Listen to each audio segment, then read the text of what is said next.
As you guys are eating lunch, keep enjoying lunch, but we need to get going with our one of the best highlights of the conference, and that is you may have noticed, we have a ton of NASA representation here. To our NASA friends, please raise your hand.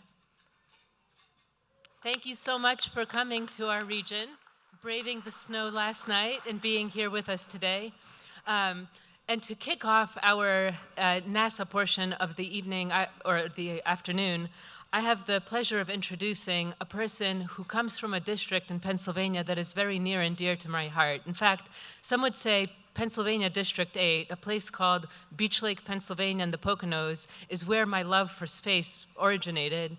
My grandparents, who took us to a Ukrainian camp where we spent 3 months of every year growing up, where my grandfather would build model rockets and launch them with us, build model aircrafts and launch them with us, and that was the place where that imagination, that passion for space was captured for me. That happens to be the district for Congressman Cartwright, who is equally a supporter and a fan and tremendous inspiration for both this region, but also for the space ecosystem as a whole. Great supporter of NASA, and he is with us today to share some remarks about the space industry in this region. Congressman Cartwright, we are so happy to have you here coming to us from the Poconos. And Scranton, that small city. Well, thank you, Justine, and thank you all for coming to this wonderful conference. I'm really looking forward to seeing Bill Nelson here. I spend probably 3 phone calls a week talking to Administrator Bill Nelson.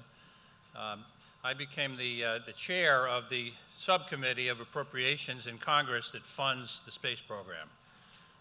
And after that, I started getting regular phone calls from Bill Nelson to let me know what's happening on the face of Mars at any given point. It's a marvelous distraction from whatever else is bothering me. But Justine, thank you for the warm introduction, and nice to have a beach laker here in the room.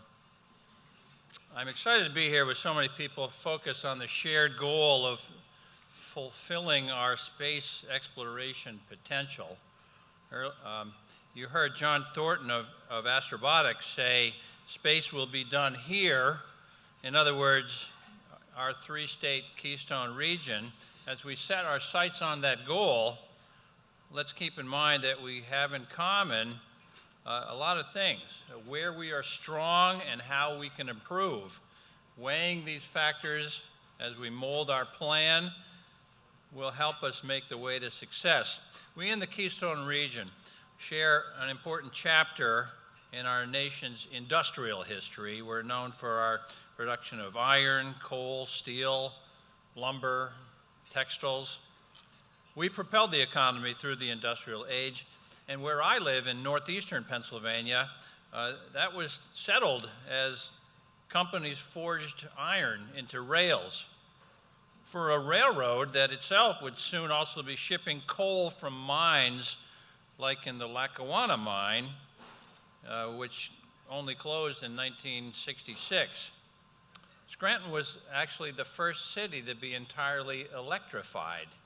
And it's a thing that the city takes great pride in, because at the top of one of the buildings is an immense sign that says, Scranton, the electric city.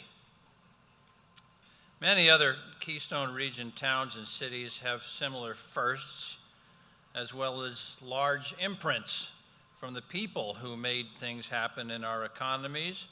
The region also has an important legacy of aerospace innovations, like obviously Ohio, that gave us the Wright brothers and our modern means of flight. We are 3 states that are also characterized on the downside by the deep challenges that are happening across this country, challenges of poverty and addiction, the personal sides to large industry declines, and the intergenerational burdens of being surrounded by brownfields, hills of slag, culm dumps, as we call them in northeastern Pennsylvania, and closed, shuttered businesses. Too many of our citizens grew up beside these problems and left as soon as they got the chance. But there's another way to look at our region, our three-state region, one where you can focus on the beauty of its rolling hills, its deep forests, its rivers teeming with fish, and its rich history. One where you can see that we're now in a new time with new opportunities and with a fighting spirit to make things work. It's time to do a better job of telling the story of what we have to offer and how we are working on a big, big comeback. As iron, coal, and steel fell away, we started making things like pressed metals and chemicals and pharmaceuticals. In Pennsylvania, we excel at mass production of many other things, including milk chocolate, potato chips, and pretzels. By the way, the Wilkes-Barre-Scranton Penguins defeated the Hershey Bears last night 3-0, if you're keeping score at home. Most people don't know about the Pennsylvania companies that made large contributions to the Apollo project, or the billions already coming into the region in existing Department of Defense and NASA contracts. In part, I think it's because we are a market that has never fully been tapped. We are an undervalued resource in high-tech manufacturing, and many of our own residents aren't aware yet of the industry rising beside them. Do they know about NASA's Glenn Research Center in Ohio? Do they know about NASA's Katherine Johnson facility in West Virginia? Do they know about Robotics Row right here in Pittsburgh? Do they understand how we have a solid record of contributing to aerospace technology and flight successes? Probably not. And the story of space made here needs to be told as much among our own people as to our NASA guests and their important contractors and subcontractors around the country. Our current success was in large part propelled by some smart venture capital investments. And those investments did put the Keystone region on the verge of becoming a great center for the aerospace industry. Carnegie Mellon and the city of Pittsburgh have emerged as global powerhouses for the robotics industry, holding their own as they compete with Boston and Northern California. And we clearly have the basics that we need to grow even more success. We have high-quality higher education and the floor space for startups to incubate and expand. We have investors and a diverse range of aerospace industry partners. We also have an established system of economic development planning and essential government services at regional and state levels.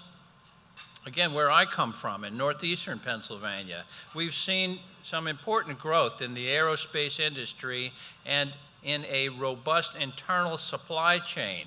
We are telling our story to NASA, introducing the agency and their contractors and subcontractors to our companies in our area, and then getting our businesses the certifications that they need to get those contracts.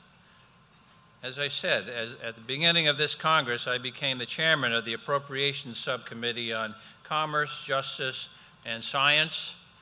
And I want to tell you, yes, we fund the entire Department of Commerce, and yes, my bill funds the Justice Department, including all of the U.S. attorneys and the FBI and the Federal Bureau of Prisons, but it funds all of the sciences as well.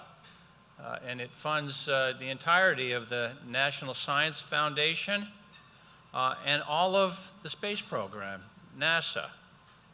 And people say, well, how can you spend $25 billion a year on NASA when there are so many other pressing needs, right, in this country? They say that. And I say, how can we not? How can we not? Because if you think about how wealth is created in this country now, and probably always was, wealth comes from big ideas. that come to fruition. Wealth comes from scientific and technological breakthroughs. If you look at the Fortune 500 companies right now, the list of them, the ones crowding the top are companies that did not exist a generation and a half ago. You know that. You can name them off the top of your head. Why didn't they exist a generation and a half ago? Because they're based on some scientific or technological breakthrough that made them and propelled them to the top of the wealth list on the Fortune 500 companies. That is how wealth is made in America. And by golly, if we don't do everything we can think of to inspire young people to come up with those ideas that germinate and grow into scientific and technological breakthroughs, then shame on us. So how could we not spend $25 billion a year on NASA? Because how many kids have you seen, before they reach the age of jadedness, how many kids have you seen with NASA t-shirts on? This is something that inspires young people, and it's part of what we need to do as Americans, isn't it? Now, I want to talk about the Appalachian Regional Commission for a moment. If you don't already know, the Appalachian Regional Commission provides funds to local development districts to leverage local partnerships that can grow regional economies. They're usually managed by nonprofit agencies that work with similar entities like industrial resource centers, chambers of commerce, universities, and other economic development corporations. The goal is often to map out a comprehensive economic development plan, and when completed, additional funds to implement those plans are also available through the Department of Commerce. In my own congressional district, our local development district is managed by the NEPA Alliance, and I'm proud to say that they've joined us here today at the conference. Folks, as you return to your communities, work to tie into these systems. Let's use the plans we make at this conference to take advantage of our strengths. We also need to convince our graduates to stay here. It's not just about inspiring young minds, it's also about planting the seeds to have them stay in these places where we're growing these kinds of economic possibilities. Employers in this region need to be convinced that this is a great place to live, work, and play. We need to make sure that the rest of the country knows that we are revitalizing our communities, that we're aggressively growing our connections. We're on the tipping point of our next era of industrial growth as makers for space. Everywhere we can make it happen, growing aerospace research and manufacturing jobs will deliver benefits up and down the economic ladder. If you're a machinist, you can be part of building rockets and launch towers. If you're an electrician, you can work on the rockets themselves. And there will be finance and office jobs and positions for specialty technicians, engineers, software developers. From astrophysicist to welder, these are good-paying jobs.